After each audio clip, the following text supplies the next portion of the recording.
I started my company 5.5 years back, and today we run the largest hotel chain in India, the top 10 hotel chains in China, and of course continuing to make more impact worldwide.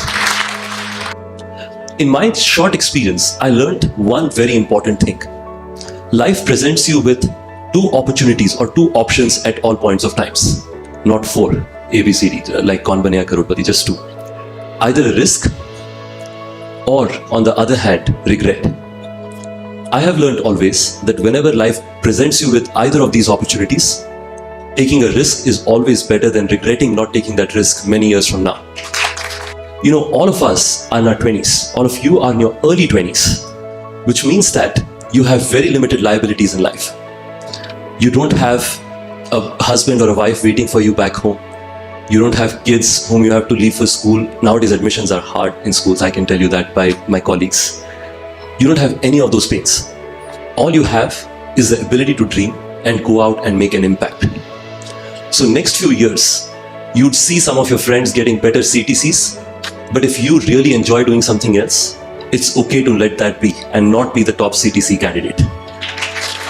You will see some of your friends taking world trips on your Facebook account, and then you would feel, I'm having to work 16 hours a day because of my passion. You'd have a lot of these sacrificial feelings every week. Remember, in the long term, it will all be worth it. Right after my 11th grade actually, I had the opportunity of being so ambitious about entrepreneurship. I used to read about entrepreneurs every day. There were two companies I was very inspired by. I was inspired by Royal Enfield and I was inspired by Indigo Airlines. So I used to take weekend trains from Kota to Delhi to come and listen to those entrepreneurs. Most of the people around me said, on weekends life is so good and you end up going every weekend to listen to entrepreneurs whom we don't even know about. Then I lived in a Barsati for a year in Delhi and worked from there to build really small businesses. Most of them, pretty insignificant. We do more business in like one street, in any street of India, than what would be my highest business at that point of time. Those sacrifices were all worth it because I genuinely wanted to make a difference around myself. Which means that if each one of us have an ambition, or we learn what we have an ambition about, it's okay to sacrifice the usual excitements in life for the next few years to do what you want to do. Which means it is okay to take a risk versus being regretful of not doing what you wanted to do. And 30 years later, being at a bar and telling your friends, you see this friend of mine who's done so well in his life, I could have also been like him if I had taken a risk. You don't want to be regretful like that. You want to be the person on the photo who's being talked about. But right after I decided that I want to be an entrepreneur, I used to read online on TechCrunch, Economic Times and so on about entrepreneurs, and I felt what an easy thing it would be.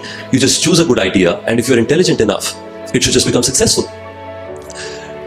I was up for a reality check. When you show up for meetings 10 minutes late, people judge you. When you're not prepared before a conversation, people would judge you. And that would happen literally every hour of the day for 365 days multiplied by the years. That is the struggle that we would all go through before we start something really successful. All this period requires you to put significant amount of discipline. I'm very lucky to have 11 core CXOs in the company in India and of course 5 more in China. These are people who come from Ivy Leagues, who've been the top guys at BCG, McKinsey and so on partnering with me. So every Monday morning, we all meet together and we discuss about what's going on in business, what are the challenges, opportunities and so on. I start preparing on Sunday morning to make sure that next day when I go and talk about the areas of opportunity, the areas that are challenges and so on, I can continue earning the respect of all my colleagues to make sure that they continue to believe that I'm the right person to lead the company. That is just 1% of the amount of discipline and hard work that we would all have to go through in our lives if we believe there is a big outcome at the end of the day. Which means that long term, there is that risk of making sure that weekends, those evenings, you could have had a better time. I'm not asking you to stop them. You should have a great time. But when you're working, put in all the effort and discipline that you can behind it. So you don't have to regret later that in my early years, I could have worked harder and I could have been the best person in the field that I started working on. I have learned whatever I have learned in my short life by means of traveling across the world.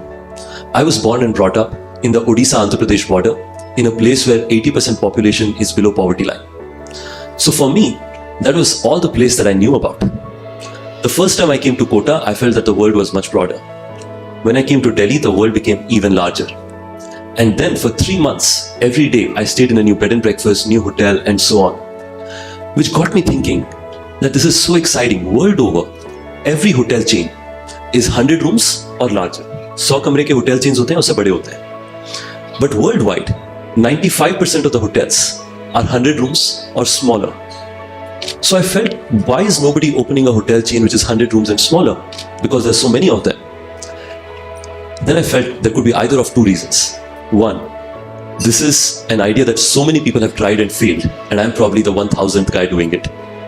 Or second, this is something that nobody's seen, and probably I'm the first guy seeing it, so I should go do it immediately. As an entrepreneur, you are designed to be an optimist. You always see the positive in anything around you. Because for 3 months, every day, I stayed in a new bed and breakfast hotel or so on. After that, when I started the company and I had just one hotel, I had the opportunity to be a Thiel fellow. How many of you have heard about Peter Thiel in this room? Some people, a lot of you. You have very well globally exposed people, Mr. Munjal. So Peter started a company called PayPal. For the first time in California, I saw how big and ambitious people were. Here, I was always told by my father that if you are able to earn more salary than I am, you have done very well in your life. But then, people were thinking about how do I make the lives of millions and billions of people across the world better. There were people thinking about innovation and how do you create new things that makes a difference in people's lives. All of these things that I learned inspired me to say, even if we are building the company here in Gurgaon, it doesn't mean that we can't dream to build the world's largest hotel chain. And that's what, of course, got us to open China last year. And we started the big ride from being India's largest hotel company to hopefully by 2022-23, the world's largest hotel company. Surrounding yourself with incredible people. So I had started OYO, came back to India, and we were trying to grow the company. We had one hotel in 2014, और 5 महीने तक वो एक ही hotel चल रही थी. I was working very hard every day, but nothing was moving. So one of the earliest people who then joined was Abhinav. Abhinav was, one of the best guys at Harvard Business School, was principal of BCG. Before that ran the largest factory for ITC in India. And he came in and partnered me. And in 1 year, and that 1 year was fabulous, we grew from one hotel to 1,000 hotels. That was the biggest growth our company has seen till date in its history. Strive for excellence. The amount of happiness that gives you is incredible. Personally for me, 2 years after building OYO, a lot of people told me that, Ritesh, you built a company with 1,000 hotels already. Why don't you sell the company or a part of your company, take some money and have a happier life? And then I went back and I thought, when I'm 40 years old or 50 years old, what will make me happy? Will I be happy of building something where you land at any part of the world, any city, town, across the world, and you walk out of the railway station or the airport and you see an OYO signage and point to that and say, I built this company? Or would I be happy if I was the person who made some money earlier in my life? The answer was straightforward. I'm much happier being the former, who did something impactful in my life, rather than the person who had more money with myself. That is the strive for excellence that I request all of you to have, because that will make sure that you're always proud of the risks you took, versus being regretful of the things that you left on the table.